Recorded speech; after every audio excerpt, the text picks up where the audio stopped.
Digital marketing నేర్చుకుని AI tools వాడుతూ డబ్బులు సంపాదించాలనుకుంటున్నారా? ఈ నెంబర్కి కాల్ చేయండి.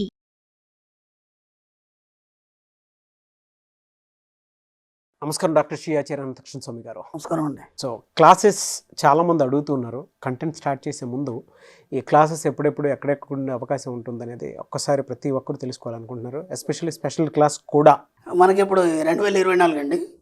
మనకి 19 మే నుంచి ఈ మేలో మనకి 19 హైదరాబాద్ క్లాస్ అండి. 2 జూన్ వచ్చి విజయవాడలో ఉంటుంది. 9th జూన్ వచ్చి అనంతపురంలో అండి. 23 జూన్ వచ్చి విశాఖపట్నంలో ఉంటుంది. 30 జూన్ వచ్చి తిరుపతిలో ఉంటుంది. 7th జూలై వచ్చి రాజమండ్రిలో ఉంటుంది. ఇది కాకుండా మనకి ఈ మేలో 28, 29, 30 మనకి గోవా సెషన్స్ క్లాస్ ఉంది 3 రోజులు. వీలైనంత తొందరగా ఎన్రోల్ చేసుకోండి, ఎందుకంటే చాలా రష్గా ఉంది సమ్మర్ కాబట్టి. అవును. సో ఈ వీడియోలో ఏం చెప్తున్నారు? ఇక్కడ మనం ఏమనుకున్నామండి, మన సబ్జెక్ట్లో మన దగ్గరికి డబ్బు రావాలన్నప్పుడు ఎంత వీలైతే మనం ఇవ్వగలిగినప్పుడు అది మన దగ్గరికి అంతకు వేల రేట్లో వస్తుందని చెప్పుకున్నాం. దానికి మనం పంచదానాలు లేదంటే ఒక దశాంశ భాగం తీసి మనం ఇవ్వాలని అనుకున్నాం. మనం సేవ రూపంలో మీకు వచ్చిన దాంట్లో 10% తీసి మనం ఇవ్వాలనుకున్నాం. ఇలా తెలియకుండా ఇవ్వడం ద్వారా మీకు ఏం జరుగుతుందంటే మీరు ధనవంతులని విశ్వం గుర్తిస్తుంది మిమ్మల్ని. అర్థమైందా?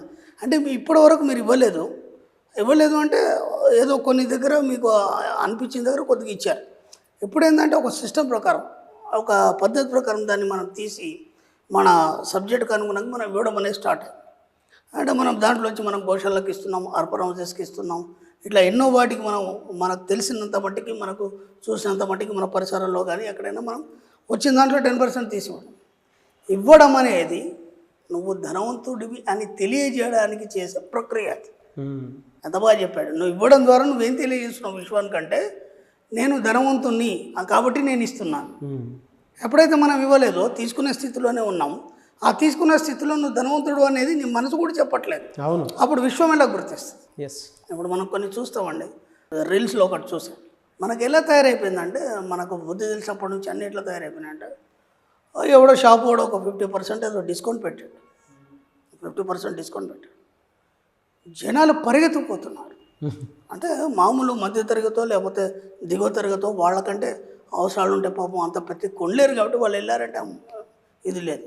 వెల్ ఎడ్యుకేటెడ్స్ బండిలు తీసుకుని ఆడ పడేసి అమ్మాయిలు కానీ వేరే వాళ్ళు కానీ ఇంకా మగవాళ్ళు కానీ అందరూ పరిగెట్టి ఆవిడ షటర్ ఇంకా మొత్తం తీయలేదు, వీళ్ళే దానికి షటర్ లేదుకొని తోసుకొని వెళ్తున్నారు. అంటే ఏమైంది? ఒకవేళ వాడు 50% ఇవ్వకపోతే మీరు బట్టలు కొనరా? ఒక మాట ఆలోచించండి. అంటే ఇంత ఆధునిక యుగంలో ఇంత ప్రొడక్షన్ ఉంది, ఈ టైంలో కూడా మీరు దానికోసం అర్రులు చేస్తున్నారంటే మీకు మీరుగా మీ మనసుకు పేదరికాన్ని తెలియజేస్తున్నారు. అంటే నేను ఈ 50% అరువుని నాకెందుకు దక్కదు అని ఫైట్ చేస్తున్నారు. అక్కడ ఒకరి మీద ఒకరు కొట్టుకుంటున్నారు. ఆ రీల్స్లో ఎవరో పెట్టారు. నాకు అనిపించింది ఏంటిది అసలు. వాడు 50% ఇవ్వకుండా గుడ్డలు కొన్నాడు వాడు. ఒకసారి ఆలోచించండి.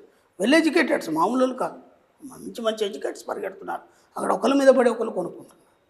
అంటే ఎప్పుడైనా సరే ఎయిటీ బాడీస్ తీసుకునే మనస్తత్వం అలవాటు అయిపోయింది మనకి. అవును. మనం ఎన్నో దగ్గర చూస్తున్నాం. చాలా విషయాల్లో కూడా ఇలాంటి పోటీతత్వం అనేది మనం చాలా దగ్గర చూసాం. ఇంకెన్నేళ్ళు అంటే మనకి ఇదే అలవాటు చేశారా మన వాళ్ళు, లేదా మన మనసు కూడా అదే అలవాటు చేసిందా? మనం దానికి అలవాటు పడ్డామా? ఏనాడు కూడా డబ్బు గురించి కానీ, ఐశ్వర్యం గురించి కానీ, సంపద గురించి కానీ, నేను ఉన్నతంగా ఉండాలి, నేను ఒక ఉన్నత స్థితిలో ఉండాలి, ఒక రాజులాగా వెళ్ళాలి, కారులో ఆగే దర్జాగా తిగాలి, నా వెనకాల ఒక 2-3 ఉండాలి పిఏలు. అప్పుడంటే రాజుకి బట్టలు ఉండేది, ఇప్పుడు పిఏలు ఉంటారు కదా. వెళ్తా షాపు వాడు మనకు ఎదురు రావాలి. ఇట్లాంటి ఊహ మీకు ఎప్పుడెంత కదలేదు. అంటే ఆ రిచ్నెస్, ఆ ఉన్నతమైన ఆలోచనలు ఏనాడైతే మీ దగ్గర లేవో ఎప్పటికి కూడా మీరు పేదరికంలోనే మగ్గుతారు. అర్థమవుతుందా? కాబట్టి ఇప్పుడు నువ్వు ధనవంతుడు అని తెలియజేయాలి. ఎవరికి తెలియజేయాలి? నీ ఇన్నర్ మైండ్కి తెలియజేయాలి, నీ యొక్క సబ్కాన్షియస్ మైండ్కి తెలియజేయాలి. తెలియజేయాలన్నప్పుడు నువ్వేం చేయాలి?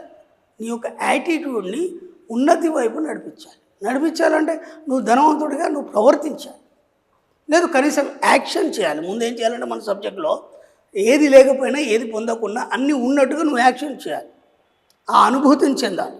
ఒక యాక్టర్ ఉన్నాడు, అప్పుడు ప్రకాష్ రాజ్ ఉన్నాడు, లేకపోతే వేరే వాళ్ళు ఉన్నారు, ఒక పాత్రను చేశారు.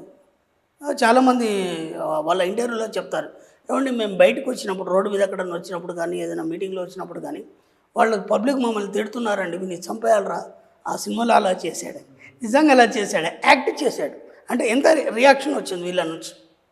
కనీసం ఆ ఫీలింగ్ అంత అద్భుతంగా నువ్వు డబ్బు సంపద ఐశ్వర్య విషయంలో విశ్వంతోనే యాక్ట్ వచ్చింది. ఎందుకు రాదు నీ దగ్గరికి?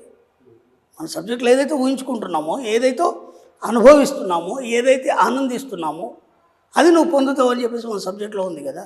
అలా ఎంతమంది పొందలేరు? అలాంటప్పుడు నువ్వు ఎప్పుడైతే నువ్వు ధనవంతులను తెలియజేయాలనుకున్నప్పుడు ఎంత వీలైతే అంత పెద్ద మొత్తంలో ఇవ్వడం అనేది నేర్చుకోండి. అలా నేర్చుకోవడం వల్ల ఏమవుతుందంటే మెల్లిమెల్లిగా మీ యొక్క సబ్కాన్షియస్ మైండ్, మీ పైనల్ గ్లాండ్ ఏం చేస్తుందంటే అది నిజమని నమ్ముతుంది. అది నిజమని నమ్మి విశ్వం మీ ముందు ఖజానాను తెరిచి ఉంచుతుంది. ఇక్కడ చెప్తున్నది అది. అంటే ఏమైంది?